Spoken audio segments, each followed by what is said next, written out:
Solo my hustle, the power set it for me. Oh yeah. The money will follow the door. Solo my hustle, the power set it for me. Oh yeah. See, like your time, oh.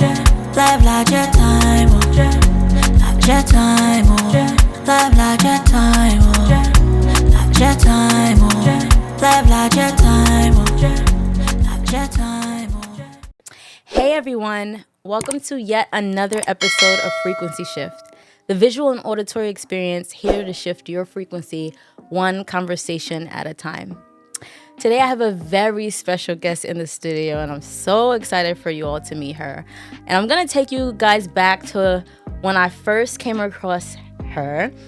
It was years ago. I started my modeling journey in Philadelphia, and I remember coming to an audition that was being held for one of the first Black-owned hair brands that came to the city of Philadelphia, and it was for Indique Hair.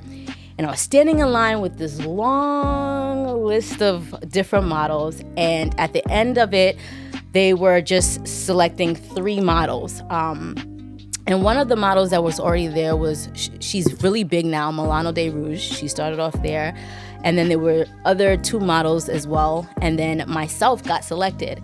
And when I got selected, I found out that it was all because of this one woman who decided to give this brilliant marketing strategy to this brand.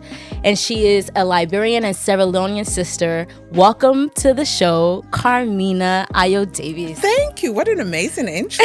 You know what? I was coming here and I was thinking, I was like, how the hell did I meet Sammy? I didn't even remember. And then when you said that, I remember it was Indique. I've had so many experiences that sometimes I forget. I completely forgot how we met. I know it's been, what was that, 2013? Yeah, it was early. It was a long time ago. Yeah. So I was just so excited that the person that brought me into that situation was Miriam. Mm-hmm. She's also Gambian, but Liberian too. She has Liberian connections. So that was amazing. Yeah, I forgot all about that. Milan was a model. She was just starting out then. Yes, and look at her. Look at her now. Look at her. She's doing wonderful, wonderful things. Yes. I remember standing in line that day and she was telling us, she was like, listen, if you guys get this, y'all better use it and utilize it to push your brands. Because I have my brands. I'm starting off as a t-shirt brand, and she was showing, and she was very young focused. And very focused. Yeah. She already knew what she wanted and where to go.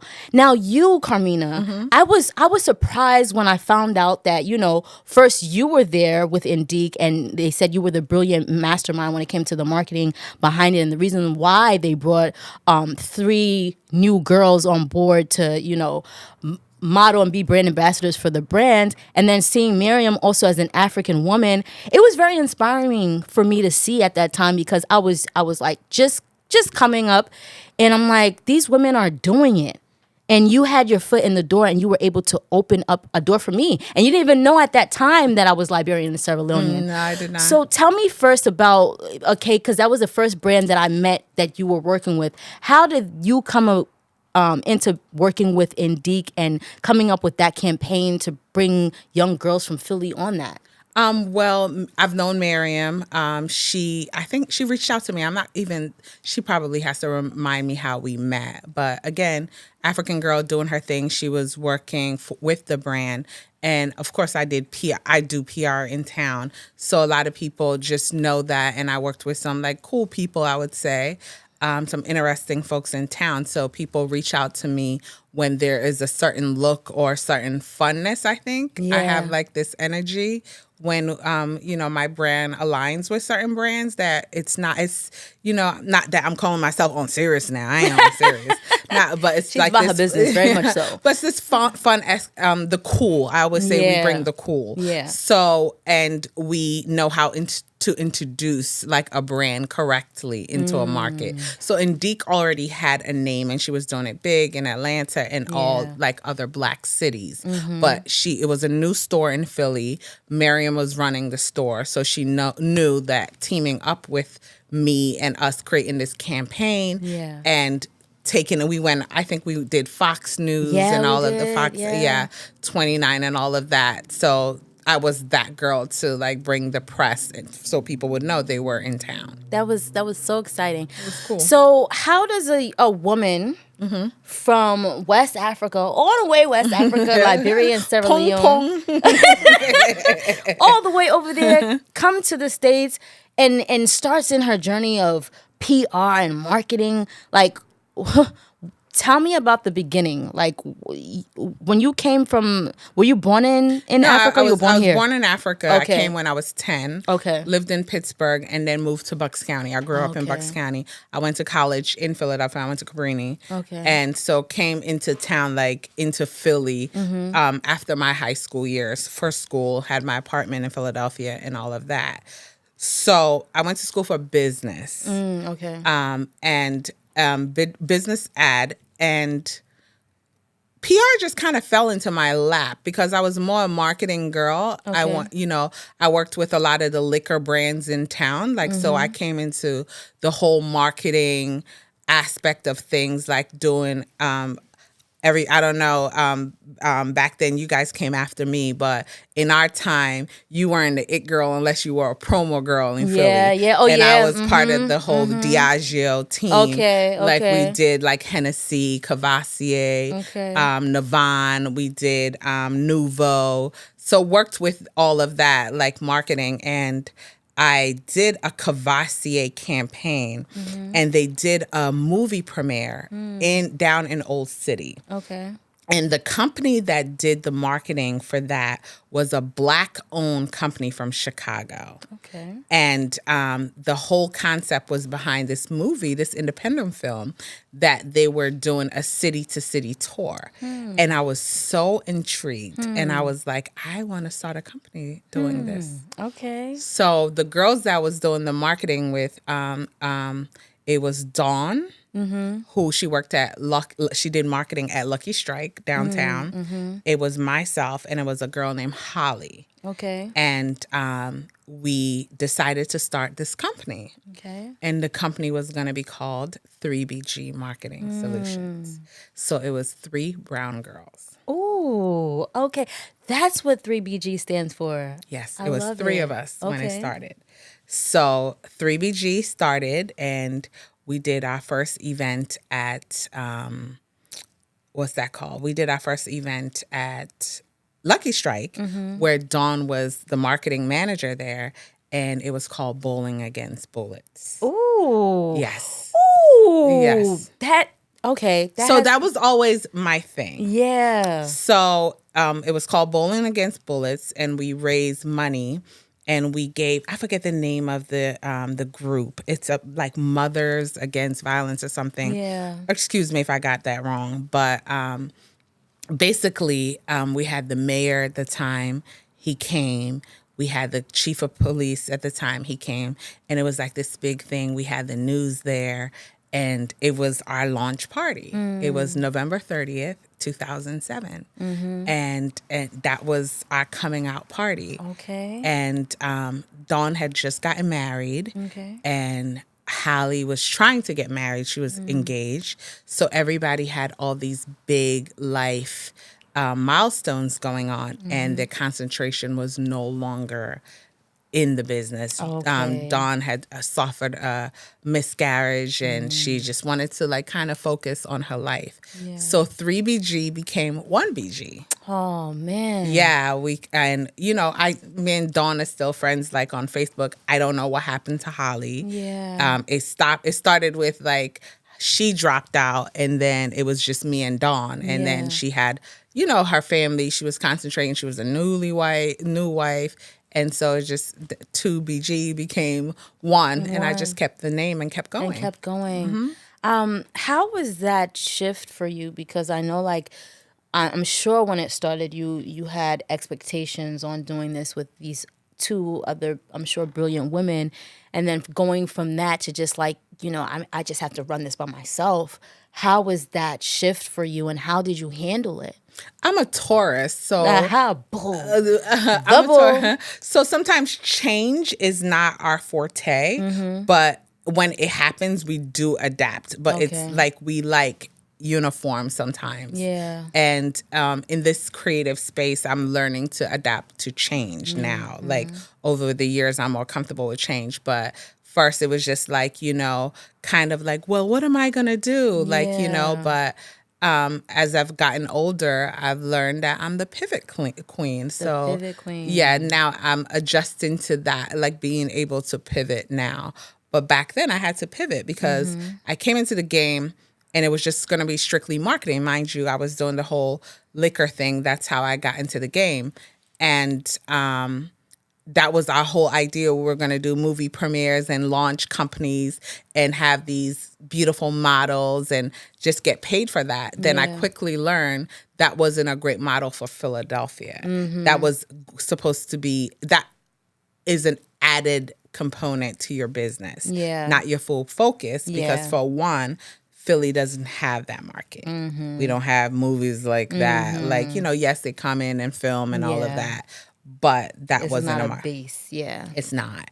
So that model wasn't working, and I found more that out when I went on my own. That like, okay, this is not really going to work. Yeah. So then I got the gift of the gab. I can sell what I'm your girl. Salt, I can salt to a slug. oh yes, water to a well. Yeah. Yes. And so I met this guy, Caucasian guy, and he wanted to do like, I don't know, like he was into like rock climbing. He'll go around the world and do rock climbing. And he was looking for a PR marketing team to reach out to sponsors to sponsor him doing this rock climbing thing. And that's what we did. Okay. And so I pitched to him. I met him with my friend Chichi. She's a Nigerian girl. She had her own PR company as well. And mind you, I was still like in transition. I didn't know if the marketing was whatever. So we were going to team up. She did the PR and I did the marketing. Okay. And so my group was the people that work with me. We were going to find sponsors for him to go rock climbing against the wall around the world. So we did. And it was like we started finding people and sponsors, whatever, and we got him to pay us $4,500 a month. Okay. Don't ask me how I sold that in 2000. What was that? That was about 2008. But I did that. We were young. We were like ambitious. And I'm a seller. And he got on. Yeah. That was like our first client. Like, and it was me and her and my friend Siobhan Boone, who worked with me as well. I remember she had gotten laid off and she needed something. So I got her to come on and help part-time. And then as we went along, we got another client, someone that I emailed, and her name was Renee Reese. Shout out to Renee Reese. She was married to a football player, Ike Reese. He's on the radio now in Philadelphia, sports radio. He's pretty known. He used to play for the Eagles. They had just come into town from Atlanta Falcons. She did events. She was like a mover and shaker, in Atlanta. And she was looking to create a room for herself in Philly. So I had emailed her. I saw a write-up in the newspaper on her, and I reached out to her like, I think I could help you. Okay. Pause on that. So there was a restaurant that my friend started working with, and the restaurant needed PR and marketing. So Chi had bumped into the owner. It was called Patterson's Restaurant. It was right off of Broad Street. And she was doing the PR, and I was doing the marketing. So Renee came on as a client, and we had this restaurant, and then we had the climbing guy. So here we are. 3 clients. 3 clients. We're doing good. We're doing good. Yeah. And so the marketing company, the restaurant, they did things like unconventional, cool, great food. They were known for like their vegan fusion, and they had regular food, but they were known for vegan. Yeah. And Chi was doing the marketing. This guy was paying us $4,000 a month. His was $4,000, and she couldn't get him press. And like I was doing all the marketing stuff. I'm like, why can't you get him press? She said, I don't know. I've pitched him to radio. I've pitched him to TV. Mind you, I did nothing in PR, like nothing with public relations. My thing was business development, like straight like marketing. And I was like, how hard can this be? This cannot be that hard. She was like, it's hard. No one, mind you, she's starting this new going, no one's biting. Yeah. So I have this thing about when I give people my word. Yeah. Like, I feel bad. I have to see it through. That is my whole thing in life. It's kind of like a flaw how bad it is that I have to. Like, once I say something, I'm going to do it. Yeah. So I'm like, it's no way we can't let this guy down. Absolutely not. So then I think fast. Pivot Queen. I was like, okay, we just got on Renee Reese. Her husband plays football. We have this restaurant. How can we put these two things together? So Renee wanted to have this party. It was called Rip the Runway. Okay. And it was the whole starting lineup of the Philadelphia Eagles. The guys were all in the show. Okay. And it was her husband's position. Forget what it was. All those guys were in this show. And we got models, right? Okay. And what else was I to do? I was going to get Patterson to provide the food for the runway show. So all the press we were going to get for Rip the Runway with Philadelphia as a sports town, I'm learning. Like, this is all new. We are young. We're in our 20s. And I'm like, I was like, this is it. Yeah. This is what we're going to do. So that's how we started getting him press. So then she was still having a little bit of a hard time. I was like, how hard can this shit be, my friend? Can't be that damn hard to talk to people. Like I said, so I was like, I'm going to goddamn do this thing myself. God forgive me. I'm trying not to curse, but okay. I'm like, we got to do this. So I started reaching out to media. Okay. Radio, television, and they all bit. So then he was happy. Yeah. He had football players coming to his restaurant. So that kicked off my whole PR journey. Oh, wow. So that's how so it just fell on my lap. Ooh, that's a lot that came all at once to you. You know, as a young woman, you're thinking you're just going to be doing one thing, right? And you have someone else doing something else. But in the beginning, you said you have the gift of gab.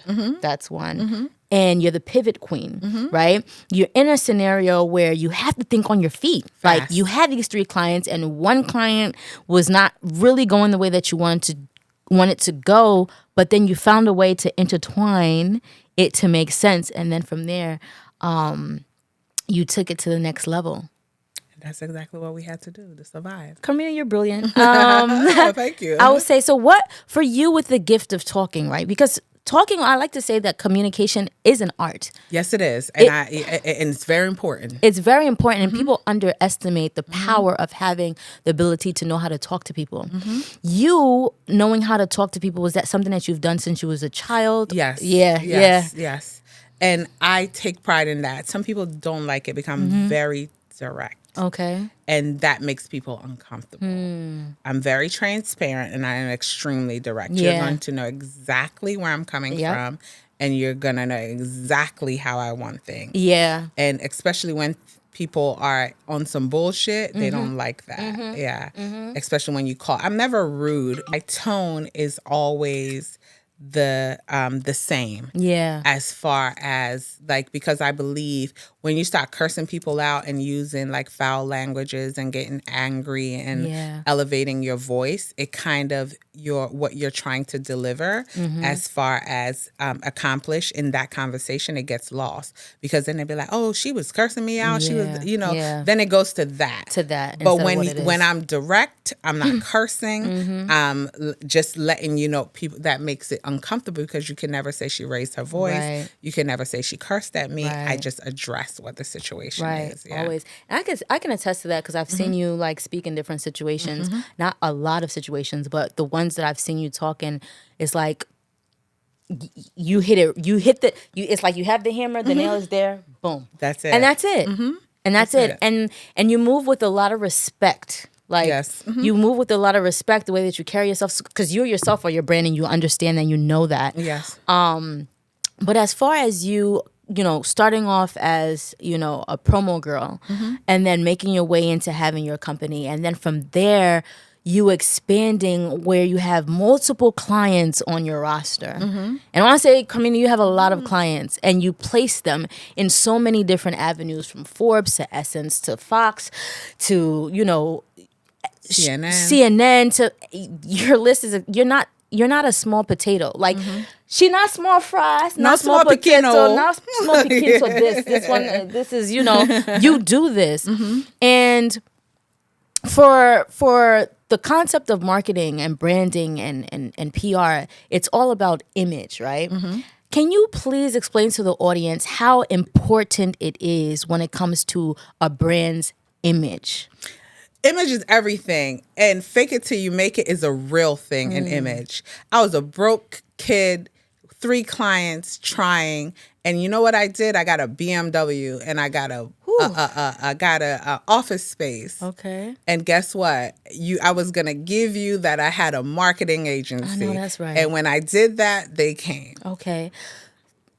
And that's what you have to do. So now So it's all about presentation. It's all about presentation. Now, don't go killing yourself. Because I was going to get into that. Don't go doing things like, don't go doing that. And I always had a job. Yeah. You get what I'm saying? But my thing is, no one was going to know about that job. Yeah. But guess what? I was going to pay for that and give you. I'm great at presentation. Yeah. And I was going to give you the BMW. I was going to give you whatever. So when I came and I gave you my price, yeah. When I showed up, yeah, I'm not from the hood. Yeah. I'm no shade to that. Yeah. But the way I speak and the way I present it, when I gave you my price, you were going to pay because you felt like you didn't either. Like, I'm not going to play with this girl. She ain't even, But that's it. And I took a risk. And I don't think anyone else should do that, because you should definitely learn from people. But I literally taught myself. I didn't intern with anyone. Again, we pivoted into something that turned out to this. It never was the plan, and ever. And it's from this same person that taught herself how to drive. No one taught me. My mom's an African woman. You got behind the wheel and taught yourself how to drive, Carmena? Because my mom said I wasn't listening, so she wasn't going to teach me how to drive, right? Yeah. So I had a job. My dad went half on me because my parents were separated and they were not getting along. Okay. So my dad did everything, Salarian man and Liberian woman, to piss off my mother. So he gave me half the money to buy the car, and I came up with the other half. I had a Plymouth Laser. Okay. And she said she was not teaching me how to drive because I don't listen. Oh, man. So you know what I would do? In the evenings, by myself, no license, no permit, no nothing. Oh, my God. I would take that Plymouth Laser and go ride around our neighborhood, and I taught myself how to drive. And I would just sit there and be like, well, this is what I would do. I literally will watch people drive and watch what you were doing and go back and think about, when I say no one taught me how to drive, not a soul ever corrected me. Yeah. That was just me. I taught myself how to drive and how to swim. Okay. I taught myself how to swim. You taught yourself how to swim? I taught myself how to swim. I started underwater, and I figured that too, like it would be easier to swim underwater, and then on top came later. You are lethal. I mean, two dangerous things. Yes. Driving, if you get it wrong, it's finished for you. Swimming, if you get it wrong, it's finished for you. Yeah. Yep. And and that says a lot about your character and like the inner workings of you, like as a person. Like, you're someone doesn't have to take the initiative. You take the initiative. I'm going to take Nobody initiative. has to tell you to. You say, this is what I'm going to do, and you set your mind to it, and you don't finish until it's completed. And that's it. Straight up. Period. Period. Yes. All right. Yeah. So now you've gone into the world of marketing. You've done all that. You've got your clients. You're at the point where you are now, right? What do you feel like, what are some of the things that your journey has taught you as far as your mistakes in the game, maybe early on? What are some of the lessons that you learned? I overdid it. I overdid it. Like when I did Renee Reese's event, great woman, but I overdid it. Like, And that's why I'm so big on communication and being straightforward. And think I kept my mouth shut a lot. And things just went too far. Like I think we charged her $6,000, and I gave her $30,000 worth of free advertising on what was, I think, is Q102 still around in Philly? I think so. I don't know. Well, Q102 came on as a sponsor, who is Clear Channel. They gave us $30,000 worth of free ads. I had her on Fox, CBS, NBC, and I had Dior sponsor. Dior. In this day and age, have you ever heard Dior sponsoring it? They sponsored the makeup. I had Pink Vodka. They gave us over $20,000 worth of alcohol plus money to be a part of that. Oh, wow. And I only charged $6,000. Yeah. That was no. And do you think you did that because you were We were beginning? new. Mind you, all this crap just fell in our lap. Yeah. Like, it was one of those things where the gift of the gab, where I sold it, and when the people would leave, I'd be like, now what? And it was always the joke, because I would be like, when they leave, I'm like, now what? What to do? They're like, we have to go to work. Yeah. So the now what moments, right? What came after those now whats? We went to work. Okay. We got down. And God, I know this is so like the typical thing to say, right? Like, God, just like a praying mom, and just believing in God, and just being this daring kid, like, because we were kids then that actually had this vision, which we didn't know what the vision was. And here we are. Yeah. And we went for it. So now what's is just like, she had this event called Rip the Runway. It's with all the Philadelphia Eagle players. I had this small agency. I was a Black girl. Majority of football and basketball players are Black. Yeah. I was their age, younger, actually younger than them, because they were older than me then.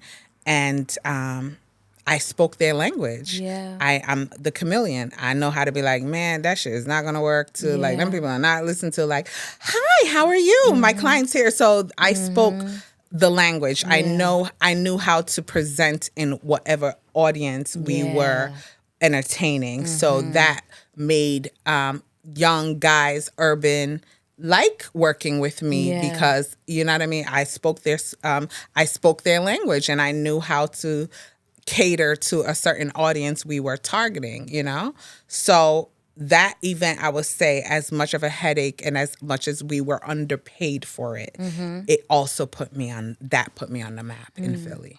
I love that. I love how you emphasize on being a chameleon, because that's basically what you have to be, in the sense of every room that you're in, know the language of the room.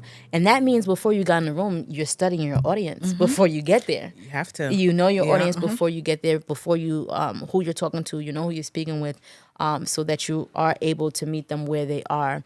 Can you please explain to the audience how important it is, especially if it's like an up-and-coming brand or... You belong. Don't act like you don't belong. You belong in that room. You better act like you're supposed to be there. And you better act like, I don't care. One thing about me, that's a Philly thing too. All those people be like, she ain't really from Philly, she's from the suburbs. But, I grew up in Philly after the burbs. Yeah. But I would say is the Joe, like don't be Joe. Yeah, don't be Joe. But we're going to get back to that. Okay. That's a gift and a curse. But in my defense, like that was because the way I presented. Now, all right, let's go to my background in Africa. Yeah. My dad was an executive at Barclays Bank. Okay. So my life wasn't terrible in Africa. I had a great life in Africa. I had a nanny till I was 10 years old before I came to this people country. I learned how to wash dishes in America. I had a nanny. Okay. I had a driver. We had a house manager. We had a nice house. My uncle was one of the biggest lawyers in Sierra Leone. His house is a doggone resort. Okay. So I saw wealth. I saw Black people at a certain level, at a certain prospering. Yeah. And, you know, my dad's friends were doctors. My uncles are lawyers. I saw that. I went to private school till I was in the 9th grade. When I came to the States, then I went to public school when my parents separated. So I've always been that child or that kid. From that foundation is important, that I didn't feel like I didn't belong. I didn't feel like when wealthy people came around, I was impressed. So when we came to America, if I would see your house, like I was in, like, not saying impressed, it's a nice house, but I've seen nice homes. You see those houses in Africa. It's not a joke. You know what I mean? So, like, you know, my uncle's pool is where I learned. He had 2 pools and a tennis court in his compound. I've seen that. Yeah. So when I come here, you know, I had a nanny, I had this. So when I see that, it was home. Yeah. You get what I'm saying? And when I went in, although I didn't have that there, we're starting from scratch. My mother, you know, walked away with nothing. She came to this country with anything. She worked hard. So, but now when I'm in those rooms, I feel like it's home. It's home. I belong here. I belong. And I'm going to give you that presentation. Yeah. I think that's that is so important, because so many people feel like they have to wait until they reach that level before they can exude that energy, right? But when you walk into a room and you are exuding the energy of the room, people in the room can feel your energy. They can feel if you come in a room and you're cowering and you feel like, oh, are they gonna accept me? Or if you're holding your head high and you come in with dignity, and regardless whether they know what's going on in your bank account or not, you going back to fake it till you make it, right? It's that aura, is that presence of you knowing. It's like you knowing who you are before the blessings even arrive. Because the blessings are already there. It just has to show in the physical. Yeah. And you also have to learn. You have to be a student of that game. Yeah. You can't just go fake it till you make it. There's a whole like recipe behind that. My recipe is different from my palate to being cultured to knowing about, like, you can put me in a room with rich older white men, right? And the little French I learned, I'm gonna be like, if they speak French, I'm gonna be like, comment tu t'appelles? Like, you're gonna switch to that. Yeah. You're gonna talk about your palates, foods, foie gras. Young Black girl knows about foie gras, knows about different foods that would eat, like, you know, different foods, that would try different things, that's well cultured. You don't have to be rich. You could be from the poor, but you have to know about different countries, what's going on, just watching the news or just teaching yourself and just being a student of the world, so that when you speak in these rooms, or you're faking it till you make it, that you're presenting well. And that is to know what is going on in the world, what is, you know, who you're dealing with, how you present yourself. You know, one time my friend was like, why do white people like you so much? Because, you know what I mean? Because I'm not closed-minded. You know what I mean? You have to be worldly, even if you haven't been anywhere. You know, I've been traveling since I was 3 weeks old. So, like, again, so I just feel like I belong.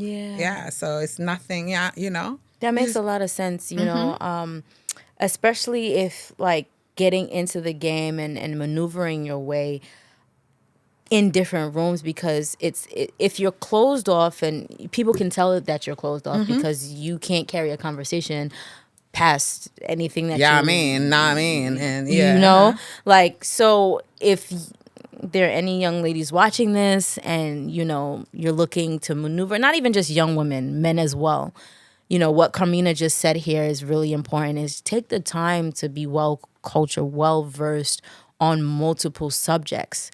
Go outside of your neighborhood. Take a trip outside of the country, and you'll see a lot of things are completely different, and it'll open your eyes to so much more than what you've been given. That's why I love Jay-Z. He's a reader, and he taught himself. You know, he's not college educated. He's not, you know what I mean? He's from Brooklyn, went to Trenton, wherever his background is, but he's so well versed and so, like, you know,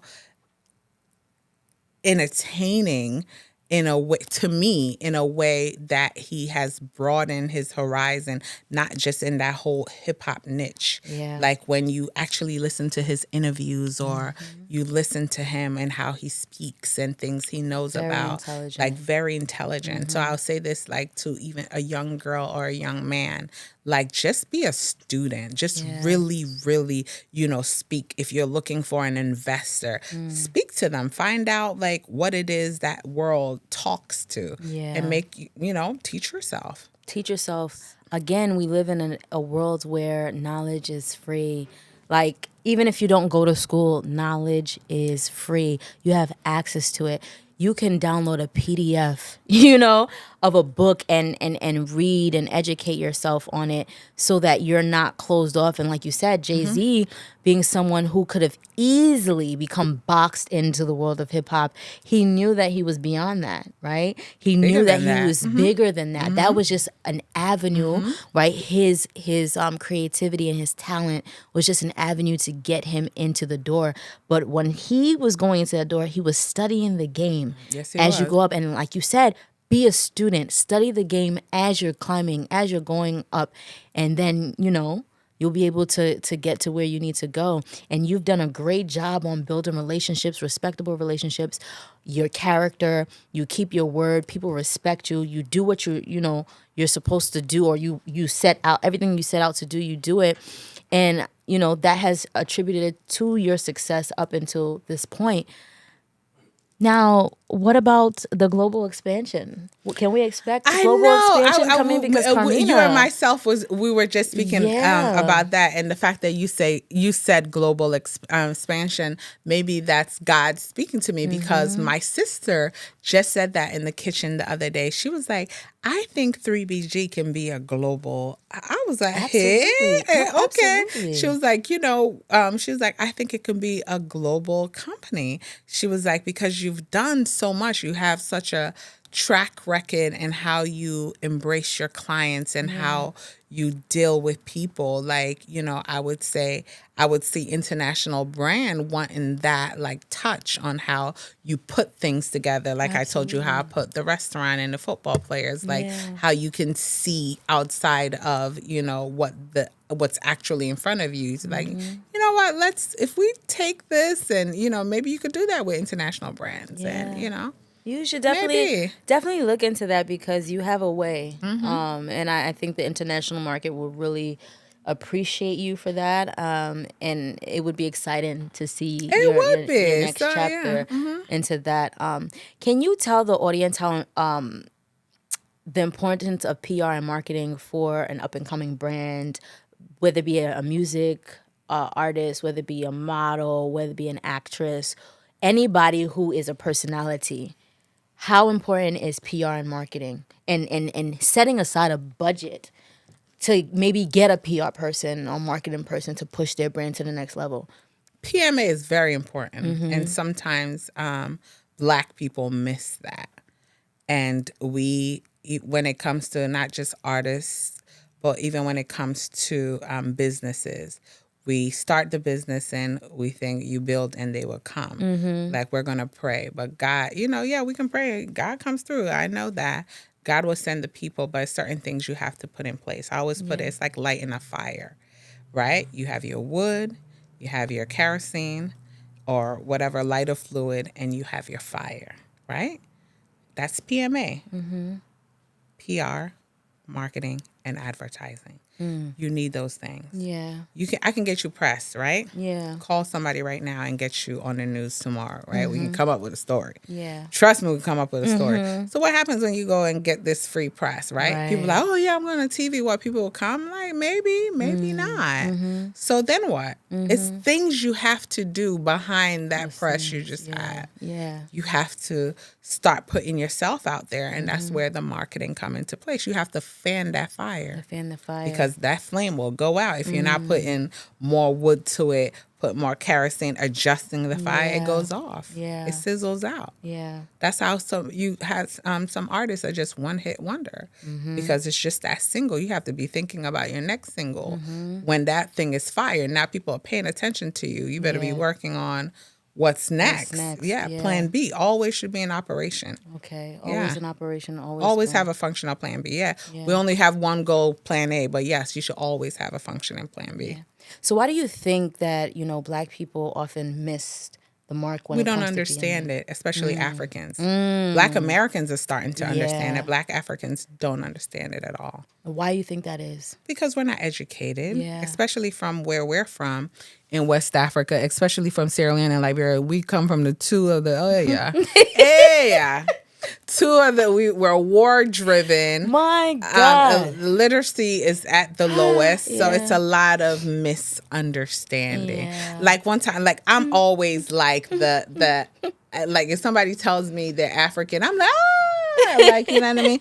Like, oh yes, I embrace them. Like, it's not necessarily always where to get it. Like there was this lady that had this African restaurant, like she was Liberian, yeah. She had this Liberian restaurant in Levittown. I don't care, I'm gonna tell the story. And Tell it. tell it. And I was so excited that I was getting my cassava leaves an hour away from where I was living in Levittown. I used to go to her all the time. And I was like, man, I had this relationship with Fox. I was like, I'm going to get her on Fox, right? Like, she doesn't have to pay me, whatever. She probably doesn't even understand what's going to happen, but I'm going to put her on Fox. Yeah. I'm going to get Mike Jarrett to come and do his, like, show here that says, what is this? Yeah. So he did this whole thing. And, of course, I'm a cassava. If you're West African, especially for Liberia and Sierra Leone, our leading thing is cassava leaves, right? Yes. I love cassava leaves. Man. That, hey, you want me to come over? Just tell me you're gonna have cassava leaves. man. Yeah, and I'm coming. So I'm like, oh yeah, we're gonna do something on cassava leaves. Maybe he'll love it. So he did a whole thing. Went to the restaurant in Levittown. They went with the cameras, and he did this thing on. What is it? Try it. And I told her, make sure you don't put pepper, whatever. I didn't charge her, whatever, nothing.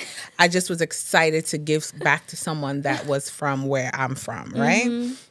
Because I don't get to meet that many people, Africans, because in the world I'm in entertainment, it's mostly Black Americans. And Black Americans have been so good to me. Yeah. Very, very good to me. And so I'm like, let me do something, for my people. I got this lady on Fox. Great segment, great turnout, whatever. I went the next time, didn't charge, she didn't even understand what was going on, I don't think. Next time I went to go get cassava leaves, y'all, she charged me $9 for a platter. Oh. After all that. Oh, man. Okay. So that's what I mean. We don't understand. Yeah. My friend was like, you should have paid and never talked to her. I said, no, that would not be Carmena. Yeah. I told her exactly what was wrong with what she did. Yeah. And she apologized. She said, hey, I'm sorry. Like she did all of that. But yeah. So that's what is missing. Yeah. Like I had another group as well in Philly that had reached out to me to do some PR. And I don't know if I'm going to put them on blast, but they're big in the African community. Okay. And they actually, with my track record and everything that I've done, they asked me to do their PR and pay myself. Wait, what? Yeah, they said I should create an event. And with the event I create, that money can go to me. Oh, the disrespect. Yeah, It's crazy. I could raise my own money. Oh, the disrespect is wild. And they were African. All the disrespect as well. Why is it that our people don't respect our own? Like, if it was if it was another person that didn't look like you, didn't look like me, didn't look like them, and came and did the same thing, it'd have been a whole different conversation, a completely different conversation. But because it's your own, that's our problem. And this was That's our a problem. Liberian, yeah. That's our problem. They wanted a PR, and I had like this whole idea for them. And I was really excited too, because I get so excited to work with African people. Yeah. Not that, shout out to the Black Americans, they really laid down, laid it down for us to be able to be successful in this country. So I always pay homage to that, and I definitely feel like when we bridge these gaps, like we have these misunderstandings, it's so silly, because I get along so well with my friends, and it's a beautiful thing. So it's kind of sometimes sad to see like the conversations online. So I pause that to say, they've been so supportive of my business. Yeah. When my African people, some have, but some, it's just like they see the things I do, but it's like they, don't respect the things that I do. It's only because you're one of them. And the thing about it is just like, it's either with African people.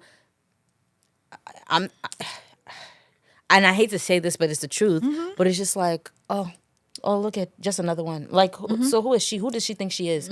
Like, it's that weird complex. It's either they're going to like you or they're going to just like, who does this person think they is? Or But it's just like, you're just walking in your power. Unapologetically. And when they had told me to pay myself, I had this great idea to involve Joel Embiid, like to reach out, because I know a guy over at the Sixers. And excuse me, and my whole thing was, he's African, he's in Philly. Like, you guys have this whole situation. Let me see if I can like get something going and let him know like this is here, and I created this whole thing in my head thinking we were going to work with them. And then they came back with that. I'm like, I was so turned off. I mean, I don't blame you for being turned I off. don't think I would even get on the phone if they were it was just like, I don't blame you. Wow. Like, really? Like, this is how, So, this is how y'all do. I mean, unfortunate, but that's some of our people. Yes. And one day they'll learn, and it's unfortunate because it's like you said, the Black Americans, they have studied the game. They understand how it works, and it's working for them. Africans, we're at a point right now in our industry where we really could have the ball if we want to. Like, if we really, really go there the right way and how we're supposed to do things, because everybody's eyes are on us right now. Yes. And this is a time for us to make those moves that we've been wanting to wait for so long. This is it. But, like, so many people are dropping the ball just because of the lack of knowledge. My people, please, y'all do your research. Y'all, please, open a book. If you don't know, get a mentor. Study somebody who is where you want to be. Put yourself in different rooms, in different environments. Take yourself out of having the same type of conversations that you've been having.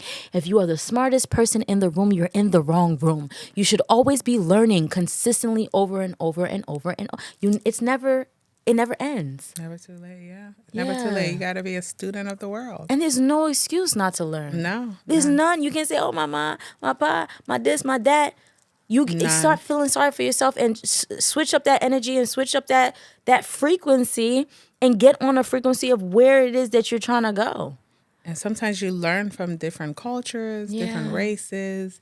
You just have to, again, keep learning. Yeah. You have to just keep. I'm still learning myself. I know. I am still learning. Like, sometimes I have a conversation. One thing about me, I'm a different listener too. I'm learning when I'm listening. Yeah. So it's one of them people, like, if I come to you and you're trying to hide information, I'm going to get the information and I'm going to go back and look it up and understand it. And then I go like, should I pay them or pay somebody else because they were being a jackass? Right. So because now I understand what they're doing. And I know I can't do. I'm good with staying in my lane. Yeah. I believe in paying people, but when people are gatekeepers, that boils my soul. Yeah, there's so many people that gatekeep, and shout out to the ones who don't, because it's like, you don't want to. I mean, everybody is at a point where, at a certain point in their journey, where they wish they would have gotten information, like a certain type of information, and you'll always remember the person who put you on or didn't hold back because they paid it forward, and then one day hopefully you pay it forward, and so on and so forth. So, Carmena, you're not just into the world of marketing, you also have other businesses, Private Jet Crew and Carmena Builds Real Estate.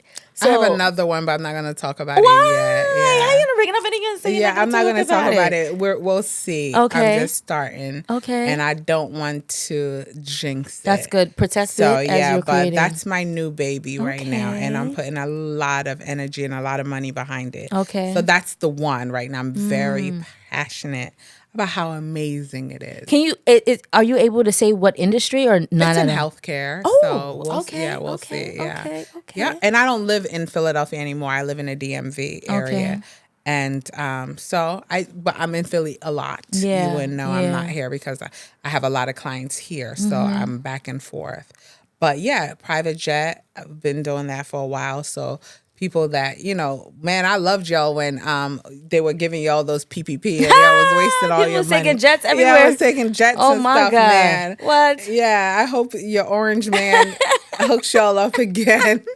So y'all can start Taking the jets again. Y'all acted a fool. Come Fire on. up the engine. Did were they? like, Y'all acted a doggone fool. money is out not there. a thing. That's what they said with the PPP. Yeah, I love that time. That was a was a pivot time time. too because there was no PR going. But that was my most lucrative time. ever. Everybody had the money to spend. I made the most money. I didn't make money from PPP. Yeah. That was shout out to people that did. What I did was we had relationships. A friend of mine had these. She has a clothing business, and she had these relationships with factories in China during COVID, and a lot of those factories started selling gloves and masks. So I had the relationships in Philadelphia. And guess what? Everybody didn't have in major hospitals and government buildings. They didn't have gloves and masks. What? So all the factories in China had changed to selling that. Okay. So I reached out to my friend. I'm not going to say his name because I'm not sure if he would. He's in government. Okay. In Philly, and I was like, "Yo, can you put me in touch with somebody at Temple?" He was like, "Yeah, why?" I was like, "You think they're looking for gloves and masks?" He said, "Hell yeah." He said, "Carmena, you got gloves and masks?" I said, "I do." Listen, fake it till you make it. I didn't, okay. but I did. Yeah. But I knew the relationship was there, but I didn't physically have it. Yeah, But I knew that was when COVID first hit, right? And he was like, "You do?" He was like, "Yo, they're strapped right now." Okay. And I said, "Who?" He was like, "Temple." And I was like, "Oh, we can supply them." I know that's right. Very calmly. calmly. Yeah, look calmly. And he said, "All right." And child, we were supplying Simple University with gloves, masks, shoe covers from China. Okay. He was like, "How fast can you get them there?" God, nobody but God, because we got things stuck later, but thank God it was just when COVID first hit. Okay. I opened my mouth, as Africans say, your mouth, and told them people 7 to 10 days. I know that's what. Yes. Without even knowing. Without knowing. And you just... And they said, and hospitals, now that I know, when you work with them, they said net 30, right? Okay. And they were saying that net 30. I'm like, I'm not about to supply y'all with all this stuff. And I'm paying for the money. Listen, it was COVID time. There was I said, nah, no net 30. Yeah. Bluff. I didn't know if they were going to go with that. I was like, nah, I'm going to have to talk to the team. Yeah. It's my little PR team with of 2 others. It's 3 of us. My team, I'm going to talk to my team, but now we can't do that. Yeah. Yeah, it's desperate times. You have to pay me today. And they said, I just said, okay, no worries. Girl. Yeah. That box came in 7 to 10 days. Oh my God. We got on our knees. I said, hallelujah. It just right in time, my God. Girl, that was in the heart of COVID in March when they started closing. That thing came. Man, after that, it was like Birdman rub hand. Girl, it was on and popping. People call me for PR. I wanted to be like, get off my phone. I'm the plug. Yeah, every call I got at that time was a $50,000 profit. Wow. I didn't want to hear about I was like, let me stop because I don't know how long this is going to last. Let me slow down small. Let me be humble thyself. Let me slow down small, So it was just like, we did it. And I just was like, I'm not going to say my friend's name, but shout out to Tut. And my friends helped me out a lot. Samed helped me out with helping us get the deliveries and all of that. And Tut helped me out. And Tut would be like, they'll go deliver it for me. He worked as an engineer at SEPTA. And he was like, it would be like when Carmena calls, it's either you go to work or you go to work with her. You go to work with her because when you work with me, it was a $1,500 day. So he was like, you calling out. Yeah. So it was like, we pivoted and we started selling gloves and masks. I love how you know, your mind works in a way where the money can never stop flowing because the ideas never stop. And I loved how you also, the art of negotiating. Yes. Because it's like, you could have just taken what they gave because I you. would have been so excited because it was so much money. Like, oh yeah, we'll figure it out. Nah. But it's call of bluff. Yeah, and call see of what bluff happens. and be like, say what happened. Yeah. Throw that dart. Yeah. And we had Temple, we had Lincoln, we had the state. We did well. Wow. Thank you, God. Yes. Yes. And COVID was that. My best friend would be like, man, I ain't wishing evil in the world, but we need another COVID run. Don't say that. Listen, I said, nah, rebuke it. I said, we don't need nobody to die. She's like, no, we don't need nobody to die. Yeah. But we need a little COVID run. That lockdown and was... the people be like, there was like PPP. I was like, PPP? We didn't have time to go chase no PPP. Right, we created something so lucrative that it was amazing to watch. Yeah. And that's how I got into real estate. I always had homes like, that I lived in, but I used that, flipped and started buying property in Philly and in Baltimore and went into that to kind of diversify my portfolio. So that's how Carmena Build became. Okay. So now with Carmena Builds, you buy the properties, you flip them? Flip them, hold okay. Airbnb, all of that. Yes. Okay. So with you doing Airbnb, how has that? It sucks. Ooh. I can't stand it. Ooh. Oh my God. Ooh. I'm in this place right now. It's a transition. I don't know. Check in back with me. But I'm not I'm so not with it. No, them people, you know how many damages? I'm trying to figure out if it's even worth it. Like these people, what people don't understand is people get into these things where they tell you, yeah, go do Airbnb, da-da-da. You have to think about what the liabilities are. Airbnb is full of shit, right? They don't like to pay you when the damages come, when they don't vet people right. You doing your own vetting and all of that. These kids are getting their siblings older to rent their place. Girl, they put a hole in my wall, broke my banister and everything. You know, my beds. Airbnb got the nerve to go back and forth asking me dumb questions and they see the pictures. Oh, can you take a different angle of the bed? I got an angle for you.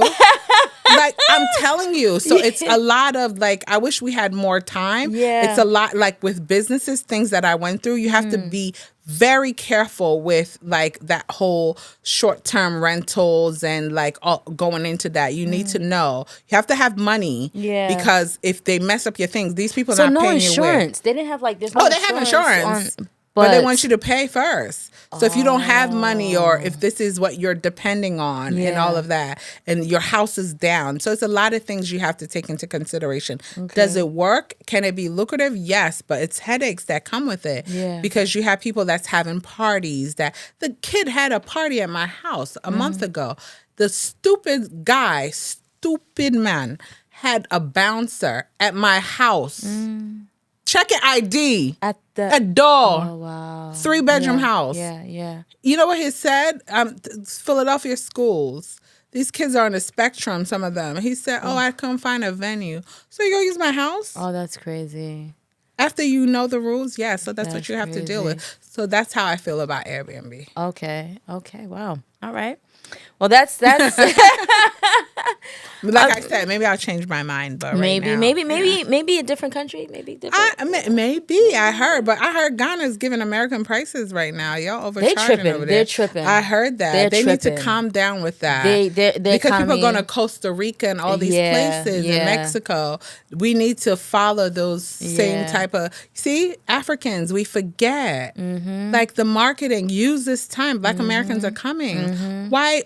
You're gouging. They're getting greedy, and then the people are suffering because everything is American prices. Yeah. People can't live. But it's not they're not the only country out there. There's other countries, but Costa Rica and Mexico been having an influx of Americans and Brits and all that going there, but they haven't done it like that. Yeah, I'm hearing Ghana is disgusting with their pricing. Yeah, it's American pricing. It is. Yeah, that's sad. Well, Carmena, I truly appreciate you for coming today. I truly appreciate you for having me here. Of course. I couldn't like I had so much on my plate. It You took so did, much you to come, did, and I was yeah. like, no, I gave my word, so I had to come, and I want to see you win. Thank And I you. wish you nothing but the best. Thank and you I so hope you much. take this and run with it. Thank and I hope you have fun with it. Don't always be Yeah. so serious. I know. Y'all better talk about foolish talk too, I hero. know. Yeah, man. Yeah. You too. Like do things that is gonna market right because Yeah. you're beautiful. You have Thank the you. look. I can see this going so far. You have other Africans behind the scene helping you. I love it. I love what you have here. And I just think you should just keep pushing. This is Thank you. impressive. Thank so you so I much. see it. I think this could be well. Maybe we can talk about even me bringing some of my clients here. Yes. Just I love that. I wanted to bring my my client Shanice. She's on Ready to Love, but she had to go to LA. So Okay. maybe we can work something out when she Yeah, comes let's back. definitely- yeah. So she can, because I told her, I was like, she's in Africa. She has a broad audience. So just, she just met her first African guy. She's going to Yeah. Chicago to go meet him. Okay. And just like, maybe we Alright. can do some networking. Yeah, for and sure. bring her through. That'll Yeah. be amazing. Carmena, like I said, thank you so much.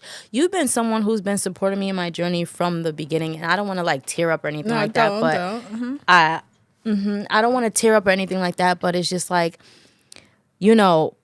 I've been pushing a long time. And sometimes in the middle of pushing, you want to give up, but you just keep going. And every time I check in with you, and it doesn't have to be all the time. When we do have our talks, you always are inspiring me and telling me like, you got it. You just need to do this, do this, do this.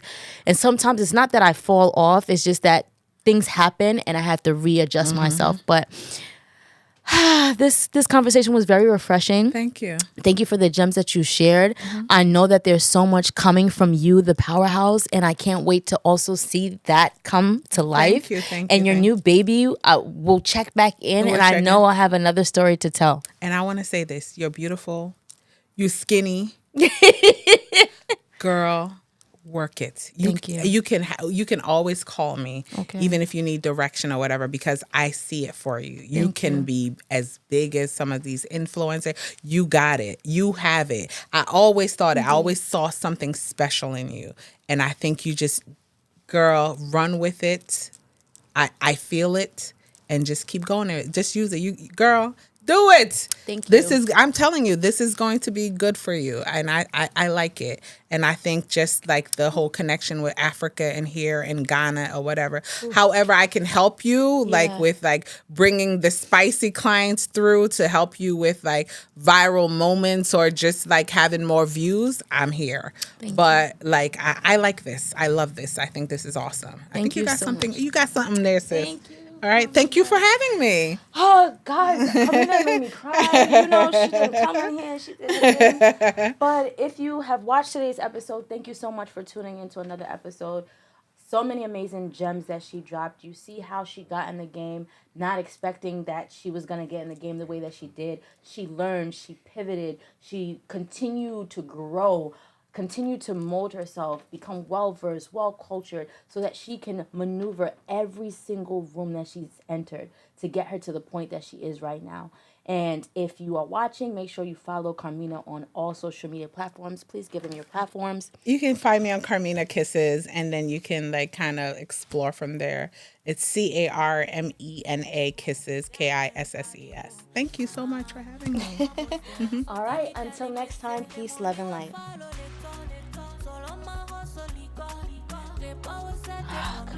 Oh, thank you so much for having me. This was such a wonderful conversation. Thank you so much.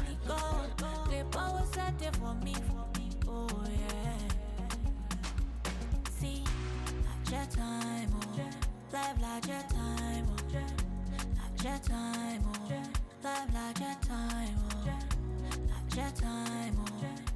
like your time.